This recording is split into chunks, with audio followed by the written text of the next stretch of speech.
जय हिंद साथियों और वेलकम टू पंडित क्लास। कैसे हो आप लोग? अगर आप हमारे चैनल पे न्यू हैं तो चैनल को सब्सक्राइब कर दीजिए ताकि सारे जो वीडियो का नोटिफिकेशन है जो भी मैं अपलोड करती हूँ आप तक सबसे पहले पहुँच सके। तो आज का जो हमारा टॉपिक है बहुत बहुत ही ज़्यादा इम्पोर्टेंट है, प्रमुख आंदोलन। ये पेपर में पूछे ही जाते, चाहे वो कोई सा भी एग्जाम हो, जितने भी कॉम्पिटेटिव एग्जाम्स होते हैं, ये प्रमुख आंदोलन पूछे ही जाते हैं। तो इस वीडियो को बहुत ही ध्यान से समझना और अच्छे से देखना, अपने दोस्तों के साथ भी शेयर करना, क्योंकि यहाँ से आपके 2-3 नंबर तो पक्के होने वाले हैं और ये एग्जाम में पूछे जाते हैं, जो भी मैं अभी आपके साथ डिस्कस करने वाली हूँ। तो 1915 ये मॉडर्न इंडिया के टाइम पीरियड के जो युद्ध है, जो आंदोलन है, उसका मैं आज इस वीडियो में डिस्कस करूंगी। 1915 से लेकर 1947 के बीच में जो भी हुए हैं आंदोलन और गांधी जी के द्वारा जो किए गए हैं, तो ये काफी ज्यादा इम्पोर्टेंट है। तो बिना स्किप किए सारी चीजों को समझना। 1915 में तो गांधी जी वहाँ साउथ अफ्रीका से इंडिया आए थे। तो ये आप कुछ पिक्चर्स से वो देख सकते हैं आंदोलन करते हुए।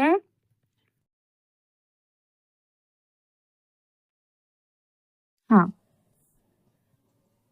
तो 1917 में 1915 में तो गांधी जी आए थे इंडिया और 1917 में चंपारण सत्याग्रह आंदोलन हुआ था। चंपारण जो है दोस्तों, वो बिहार में स्थित एक जिला है, बिहार का एक डिस्ट्रिक्ट है चंपारण।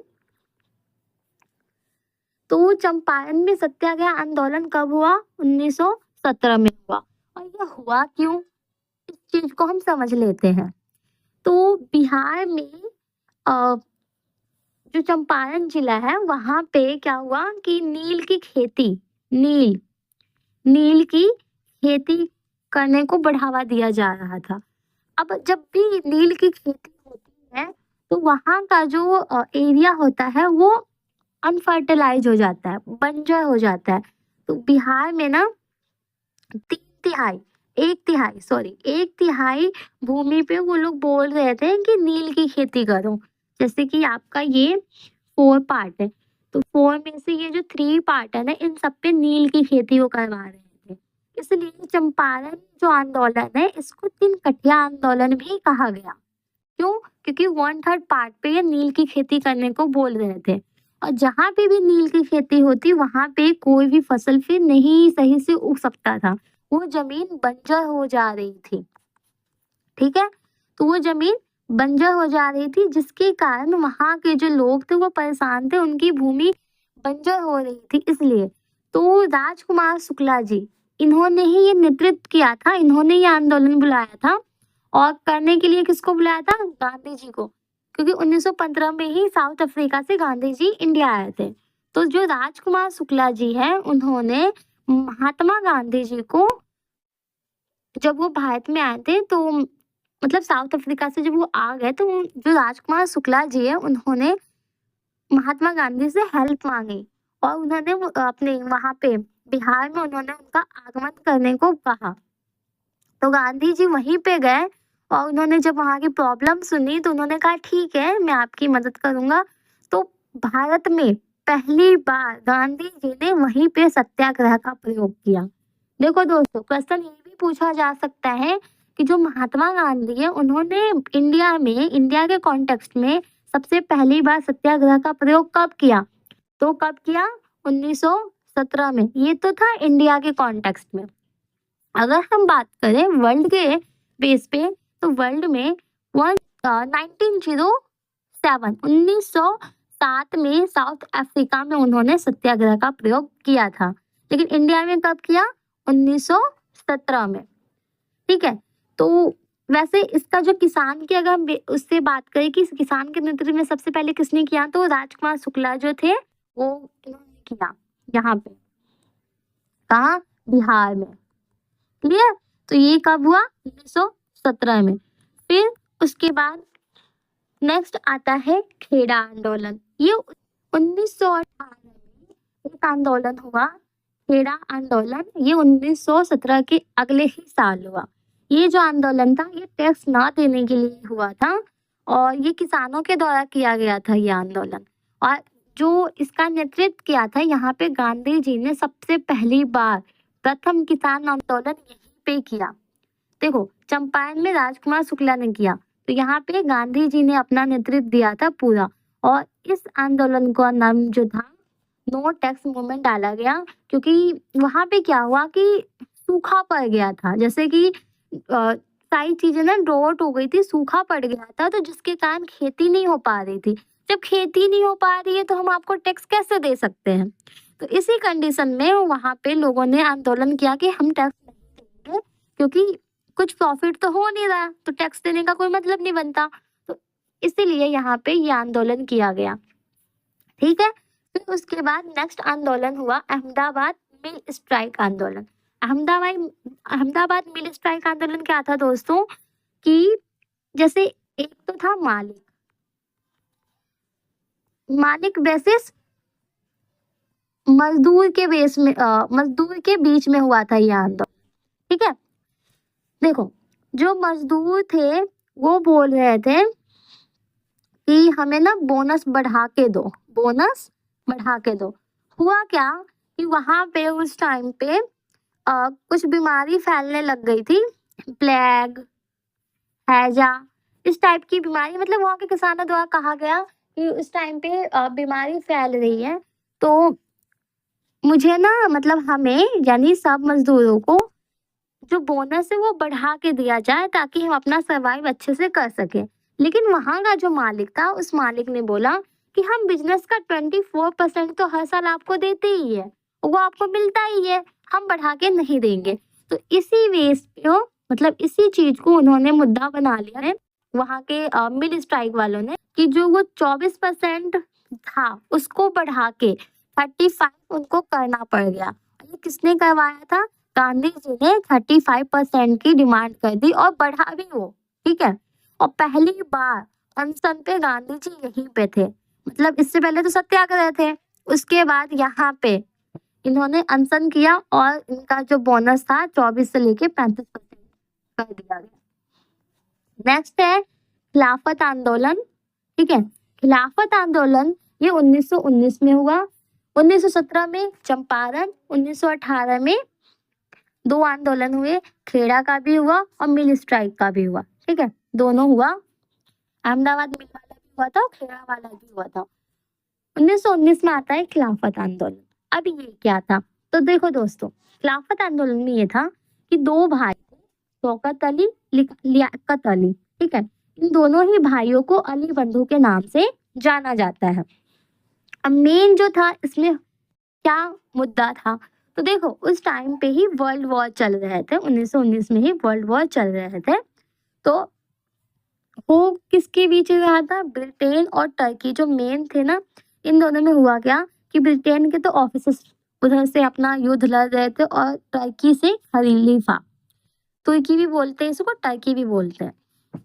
तो इन दोनों के बीच में एक समझौता हुआ, संधि हुआ 1919 में। पोलैंड नामक जगह पे वसाई की संधि हुई और इस संधि में हुआ मतलब खत्म करने के लिए हुआ, लेकिन हुआ ये कि जो टर्की के मुसलमान थे उनका ना मजाक बनाया गया, काफी ज्यादा उनका मजाक बनाया गया, जिसके कारण जो ये मुसलमान थे इनके में आक्रोश पैदा हो गया और इसी का बदला लेने के लिए इन लोगों ने आंदोलन कर दिया। तो मेन जो था यही था, इस वजह से इन्होंने आंदोलन किया। नेक्स्ट आता है असहयोग आंदोलन 1920। असहयोग आंदोलन में क्या हुआ कि 1920 में ये क्यों हुआ? तो देखो अभी हमने बात किया कि एक तो यहाँ पे था, इन लोगों ने क्या किया, मजाक बनाया हुआ था इनका, है ना, तो उसका तो ये था ही, इन लोगों ने आंदोलन किया ही था खिलाफत वाला। ठीक है, लेकिन एक और मुद्दा उभर के आया 13 अप्रैल 1919।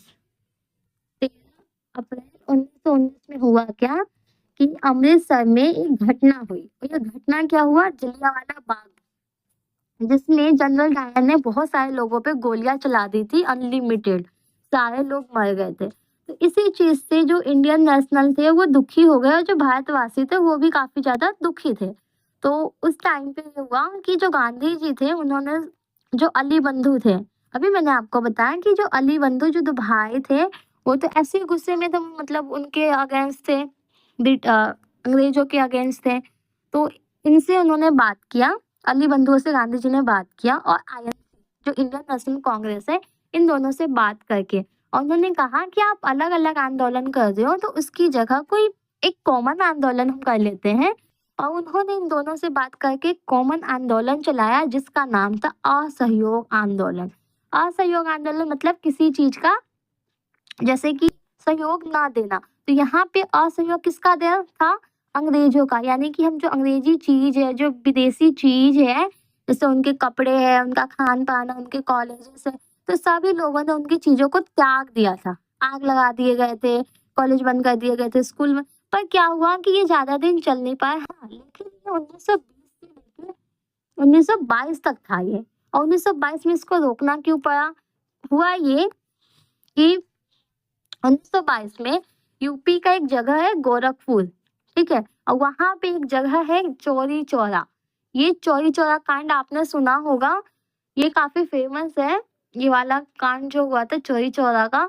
तो ये गोरखपुर में जो जगह है चौरी चौरा, वहां पे पुलिस स्टेशन में वहां के थाने में जो लोग थे 22 लोगों को वहां पे थाने में ही जला दिया गया और काफी ज्यादा हिंसा हो गए, लड़ाई मारपीट काफी ज्यादा हो गए। तो जिसके कारण क्या हुआ, गांधी जी को यह आंदोलन रोकना पड़ गया। तो असहयोग आंदोलन यहाँ पे स्टॉप हो गया। फिर उसके बाद आता है 1930 में नमक सत्याग्रह। अब नमक सत्याग्रह क्यों हुआ, 12 मार्च 1930 को नमक सत्याग्रह स्टार्ट हुआ था और ये काफी ज्यादा मतलब सक्सेस भी था। तो ये जो आंदोलन हुआ ये किस कारण से हुआ इसको हम देखते हैं। तो गांधी जी और अरविंद के बीच में एक मतलब कुछ समझौते हो रहे थे जो कि नकार दिया गया था। तो गांधी जी ने क्या किया, वहां पे 14 मांगे रखी थी, 14 मांगे रखी, लेकिन इरविन ने क्या किया कि उसकी जो मांगे थे गांधी जी के उन्होंने नकारा। उन्होंने कहा नहीं, हम आपकी डिमांड पूरी नहीं करेंगे। और उसके बदले मतलब डिमांड भी पूरी नहीं किया और नमक पे टैक्स भी लगा दिया। अब गांधी जी ने ये कहा नमक तो हमारी बेसिक नीड है, उसके बिना तो हम रह ही नहीं सकते। अब कैसे नहीं रहेंगे, अगर कोई गरीब से गरीब है वो भी नमक रोटी खा के अपना सर्वाइव कर लेता है ना। नमक तो हमारी बेसिक नीड है खाने पीने के लिए, आप उस पे अगर टैक्स लगाते हो तो ये तो गलत बात है। तो उनके बीच ये बहस हुई और फिर उसके बाद गांधी जी ने अपना मतलब वो जो उन्होंने लगाया था नमक कानून उसको तोड़ने के लिए 12 मार्च को ही साबरमती आश्रम से, जो उनका आश्रम था, वहां से 38 वॉलंटियर यानी 38 लोगों के साथ उन्होंने मतलब वहां से आंदोलन शुरू कर दिए, चलना स्टार्ट कर दिया। ये मैंने स्टार्टिंग में फोटो दिखाया होगा, ये देखो चल गया। तो ऐसे ही उन्होंने ग्रुप बना के वो चलने लग गए, ठीक है। वो और उसके बाद 5 अप्रैल 1930 को वो दांडी पहुंचे और वहां पे उन्होंने मतलब समुद्रों से अपने नमक बना के नमक कानूनों को तोड़ दिया। और इसी चीज को मतलब इस यात्रा को दांडी यात्रा भी कहते हैं। नमक आंदोलन भी इसी को कहते हैं कि उन्होंने के अगेंस्ट, अंग्रेजों के अगेंस्ट जाकर उन्होंने नमक बनाया था। फिर उसके बाद वहीं से 6 अप्रैल 1930 को उन्होंने सविनय अवज्ञा आंदोलन चलाया, जिसको इंग्लिश में बोलते हैं सिविल ओबीडियंस मूवमेंट, ठीक है। फिर 1940 में एक और आंदोलन हुआ 1940 में, ठीक है। और ये जो मतलब यहाँ जो आंदोलन चला था ये ग्वालियर टैंक मैदान से ये चल के आ रहा था। तो ये जो थे सारे आंदोलन थे 1915 से लेके 47 तक, जो इम्पोर्टेंट है एग्जाम के पॉइंट व्यू से, ये काफी ज्यादा इम्पोर्टेंट है। और अगर आपको समझ में आया हो तो अपने दोस्तों के साथ भी शेयर कीजिए। अगर कोई आपका डाउट है तो कमेंट सेक्शन में अपना डाउट पुट कीजिए, I will clear your doubt. Thank you for watching, मिलते हैं नेक्स्ट वीडियो में।